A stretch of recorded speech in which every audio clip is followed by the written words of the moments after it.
Right, so all appearances appear as my own nature without effort. I am pristine awareness. So this is what we observe. It's not an education. As I've said, it's not a strategy, and I'm not trying to give you a skill. I ask you, have you put any effort to make what's appearing right now appear? Yeah. It just comes up. Did you effort that? Just a flow. I thought you meant like the whole... No, it's like itchy leg. I didn't make that appear. They just appear. Like this thing I had, this social anxiety thing, just appears. I don't have to put any effort in. It's very comforting to know that these appearances appear. We can have this idea that we go and effort for something, right, to get something, but we'll talk about that in a bit. So wherever I am is where phenomena manifest. So nothing appears where you are not. In your reality, it appears where you are. So if I think of something appearing, I go, this isn't true. At the market right now, someone's buying an orange. But that's appearing here in my mind stream, Yeah. right? But does that mean that someone did buy? That question appears in my mind stream. The idea, yes, there's definitely someone doing stuff right now. All of it just appears. I'm not talking about the quantum physics of reality. I'm talking about where things appear. And they appear within wherever I am. They appear as memories. They appear as imagination. They appear as projections, imaginations, sensations. It's basically thoughts, emotions, experiences, things and sensations. And they appear wherever I am. No phenomena ever appear anywhere else. As I said, we assume, well, right now in Gibraltar, there's someone eating an olive. That's appearing as in my own awareness. It never appears outside of my own awareness. I am pristine awareness. This is either a coincidence or evidence that I am the all-creating luminous existence, pristine awareness.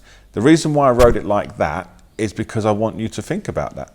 Is it a coincidence that things happen to appear where I am? Or is that an indication that I am all that there is? So, my precious human life comes with a great opportunity and choice to pursue a life of reification by taking all appearances to be real and separate from who I am.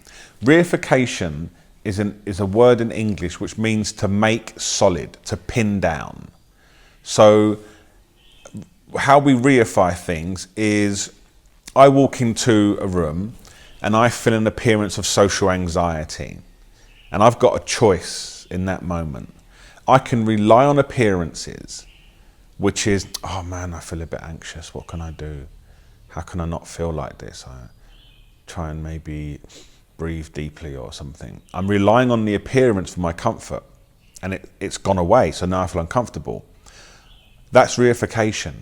By me trying to fix it, I make it something important, where if I leave it as it is, as the natural flow of awareness, it just arises and subsides on its own. And even if it lingers, it just rests as awareness. So I don't give it any power, and it doesn't have any power. And the great secret is, when you leave appearances as they are, you extract their power. You harvest it for yourself. By me leaving this anxiety feeling I've had as it is, it's probably related to Christmas or something, who knows. Leaving it as it is, it has no power over me. And it can happen anytime, anywhere. And I will never move 1 inch to alleviate it because it's nothing. That's the opposite of reification. Right. So by forever living in illusory-like realm, where my activity is dominated by acceptance and rejection, acquisition and loss, and conceptual mental strategies aimed at changing a never-ending array of appearances which have no inherent existence. I will write this next time with shorter sentences because that's a bit long. But all I'm saying there is, when you reify things, you live in this world of acceptance and rejection. So I don't like how things are. It's raining. I don't like it. I wish it would stop. I was supposed to be going out with Tobias for a bike ride, and now I can't go. That sucks. So we're rejecting that. And then we're like, hey, oh, that's really good. I've been invited to a party with some really cool people. They like me at last. I'm going to the cool place. Acceptance. And we spend all this time trying to accumulate good things and get rid of bad things. And no one's ever done that. Everything you get that's good eventually fades into something else. Anything that comes along that's bad fades into something else. If you look at the most successful people in the world, they still have depression and problems. If you go to India and look at street kids playing with a stick and a tire, they're still having moments of joy. So this accumulation game, which is acquisition and loss, is the most exhaustive and expensive way we can live our lives as humans.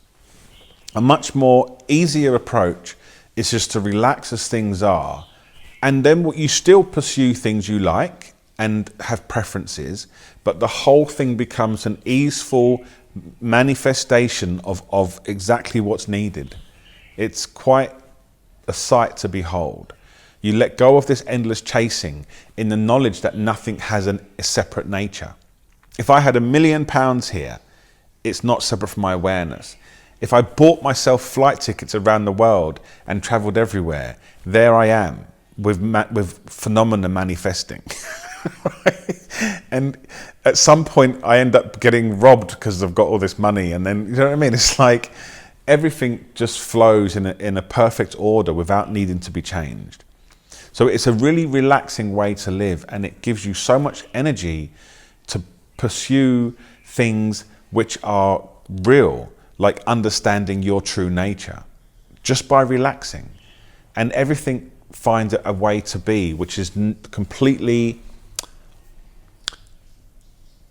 equipoise. So relaxed, completely relaxed.